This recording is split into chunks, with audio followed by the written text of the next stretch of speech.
Hello friends, welcome to our channel Odia serial update को।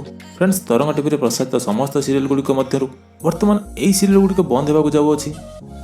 Friends, तेज क्यों क्यों सीरियल गुड़िक बंद होगा जाऊँगी जानवे गले वीडियो को प्रथम शेष पर्यटन देखते और चैनल को जब सब्सक्राइब करना चैनल को सब्सक्राइब करनी जहाँद्वारा आपमती नुआ नुआ अपडेट सर्वप्रथम जानीपारे।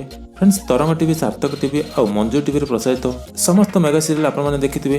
तेज बर्तमान बड़ अपडेट आसी कि यही समस्त सीरियल शूटिंग बंद कर दि जाएगी कारण बर्तमान कोविड को नहीं आम राज्य सरकार समस्त सीरियल फिल्म शूटिंग सेट किछि दिन पई बंद करिसेंती एवं भुवनेश्वर में कोरोना संख्या बढ़ुथिबारु राज्य सरकार समस्त चैनल मानकु एही निर्देश दैछंती। तो फ्रेंड्स, आपण माने देखियो तो समस्त सीरियल किछि दिन बंद रहिबो एवं आपण माने आ देखिबा को पाइबे नाही। जहाँ शूटिंग सरी जाइछि ता आपण माने देखिबा को पाउछंती एवं एही सीरियल गुडिकर समस्त एक्टर माने निज निज घर को चली जाइछंती। तेणु आपण मानकर प्रिय धारावाहिक किछि दिन पई आपण माने देखि परिबे नाही। फ्रेंड्स, यह थिला आजिर बड़ अपडेट। फ्रेंड्स, एही अपडेट जानिया पई हमर एही चैनल टी को सब्सक्राइब करनियंतु। धन्यवाद।